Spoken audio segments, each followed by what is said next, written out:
Hello दोस्तों, मैं लेकर आ गया हूँ लिंगबू कॉन्टिनेंट का एक नया एपिसोड। तो चलो अब इसे स्टार्ट करते हैं। लिंगबू कॉन्टिनेंट के लास्ट एपिसोड में हमने देखा था कि चैंग परिवार की फाइट के बीच में लुओ जुआन सेक्ट की सेक्ट मास्टर आ गई थी। वह वहाँ पर बेटियान को सपोर्ट करने के लिए आई थी। उसने टियान और उसके पिता पर ग्रेविटी प्रेशर डालना स्टार्ट कर दिया था। वह अपनी पावर का उपयोग करके उन लोगों को टॉर्चर कर रही थी और फिर उसने फेंग को मारने के लिए वहाँ पर एक अटैक तैयार कर लिया था। यह देखकर बेटियान और उसके साथी काफी ज्यादा खुश हो रही थी। लिंगबू कॉन्टिनेंट के एपिसोड 9 में हम देखते हैं सेक्ट मास्टर अपना पावरफुल अटैक फेंग की ओर थ्रो कर देती है। तभी फेंग उस अटैक को काउंटर करते हैं, लेकिन उनका अटैक उस अटैक को डिस्ट्रॉय नहीं कर पाता और अब वह अटैक फेंग को आकर लगता है, जिससे कि फेंग काफी ज्यादा इंजर्ड हो जाते हैं। सेक्ट मास्टर कहती है कि चैन फेंग, तुम फैमिली हेड बनने के लायक नहीं हो। यह सुनकर फेंग खड़े होकर आगे बढ़ते हैं और कहते हैं कि ठीक है, मैं फैमिली के हेड की पोजीशन को भी छोड़ दूंगा,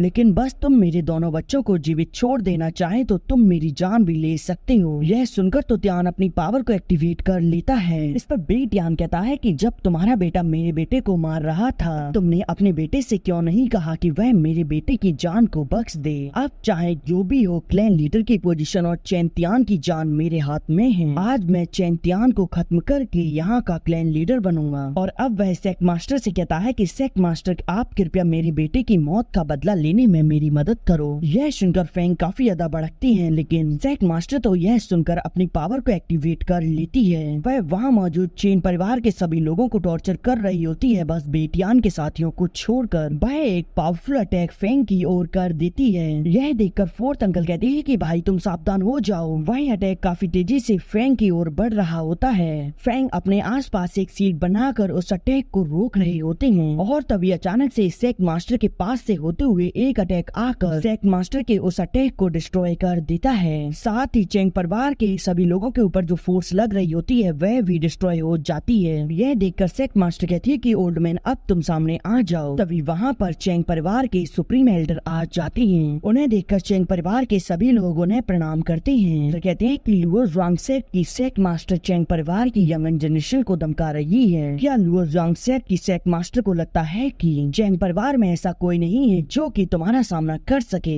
यह कहते हुए वह गुस्से में वहाँ पर अपनी पावर को रिलीज करते हैं और फिर सेक्ट मास्टर के ऊपर इधर उधर से अटैक होने लगते हैं, जिन्हें वह डॉज करके डिस्ट्रॉय कर देती है। अपनी पावर को एक्टिवेट करके कहती है कि चाहे तुम कुछ भी कर लो, लेकिन फिर भी तुम मुझे हर्ट नहीं कर पाओगे। यह सुनकर सुप्रीम एल्डर कहते हैं कि अच्छा, तो फिर देख ही लेते हैं किसमें कितना दम है, कौन किसके सामने लंबे समय तक टिक पाता है। आज मैं भी देखता हूँ कि तुम्हें तुम्हारे सेक्ट के डिसाइपल अपने आप को और तुम्हें कितनी देर तक प्रोटेक्ट कर पाएंगे। यह कहते हुए वह वहाँ पर अपनी पावर को एक्टिवेट कर लेते हैं। सुप्रीम एल्डर को जोश में देखकर चैंग परिवार के डिसाइपल और सेक्ट लीडर फेंग सभी लोग अपनी पावर को एक्टिवेट कर लेते हैं। इधर बेटियान सुप्रीम एल्डर को ऐसा कहता हुआ देखकर थोड़ा घबरा जाता है। तभी सेक्ट मास्टर कहती है कि तुम तो धमकी दे रहे हो, और अब वह दोनों ही एक दूसरे की आंखों में तिरछी निगाहों से देख रहे होते हैं। और फिर सेक्ट मास्टर अपनी पावर को डीएक्टिवेट करते हुए कहती है कि मुझे चैन परिवार के मैटर में कोई भी इंटरेस्ट नहीं है, मैं बस चेन यू को कुछ भी होते हुए नहीं देखूंगी। यह सुनकर सुप्रीम एल्डर भी अपनी पावर को डीएक्टिवेट करके कहते हैं कि अच्छा, ऐसी बात है तो फिर आज से चैन यू को चैन परिवार से निष्कासित कर रहा हूँ। तुम इसे यहाँ से ले जाना और अपने सेक्ट में ही रखना। यह सुनकर सेक्ट मास्टर चैन यू के चारों ओर एक प्रोटेक्टिव फॉर्मेशन बना देती है। यह देखकर चैन यू कहती है कि लेकिन सेक्ट मास्टर, आपको तो मेरे पिता की जान बचानी चाहिए। मैं जानती हूँ ये लोग मेरे पिता को जीवित नहीं छोड़ेंगे। तभी बेटियान कहता है कि सेक्ट मास्टर, आपने तो हमारी मदद करने का वादा किया था, आप अपना प्रॉमिस तोड़ रही हो। चैन यू कहती है कि सेक्ट मास्टर, मैं आपसे रिक्वेस्ट कर रही हूँ, कृपया मेरे पिता को बचा लीजिए। इस पर सेक्ट मास्टर कहती है कि चैन यू, मैं सिर्फ तुम्हें ही बचा सकती हूँ। तुम चैन फेंग का मुकाबला नहीं कर सकते, तो फिर हमेशा याद रखना, जब भी तुम लोग बदला लो तो फिर स्ट्रॉन्ग बनकर ही लेना, क्योंकि दूसरे की पावर पर निर्भर रहना यह बिल्कुल भी समझदारी नहीं है। चैन यू यह सुनकर तो पूरी तरह से टूट जाती है। सुप्रीम एल्डर बेटियान से कहते हैं कि तुम खड़े क्यों हो, और अब वह उसे घुटनों पर लाद देती हैं। बेटियान कहता है कि मैंने कोई भी अपराध नहीं किया है पिताजी, यदि उस समय आप मुझे क्लैन लीडर की पोजीशन दे देते तो फिर आज ऐसा कुछ भी नहीं होता। वह लोग आप ही हो जिसने कि मुझे क्लैन लीडर ना बना के गलती की है। सुप्रीम एल्डर फेंग से कहते हैं कि तुम फैमिली के लॉ के अनुसार फैमिली के हेड होने के मुताबिक इसे सजा दो। यह सुनकर फेंग बेटियान के सामने आ जाते हैं। फेंग कहते हैं कि बिग ब्रदर, आप अभी भी काफी ज्यादा गुस्सा हैं। इस पर बेटियान कहता है कि चैंग फेंग तुम एक कायर हो, देर सबेर तुम्हारी वजह से चैंग परिवार नष्ट हो जाएगा, तुम्हें मुझ पर दया दिखाने की कोई भी जरूरत नहीं है। फेंग उदास होते हुए बेटियान पर अटैक कर देती है। बेटियान उस अटैक को अपनी ओर आता हुआ देखकर शांत हो जाता है। चेन यू यह देखकर कहती है कि पिताजी नहीं, ऐसा नहीं हो सकता,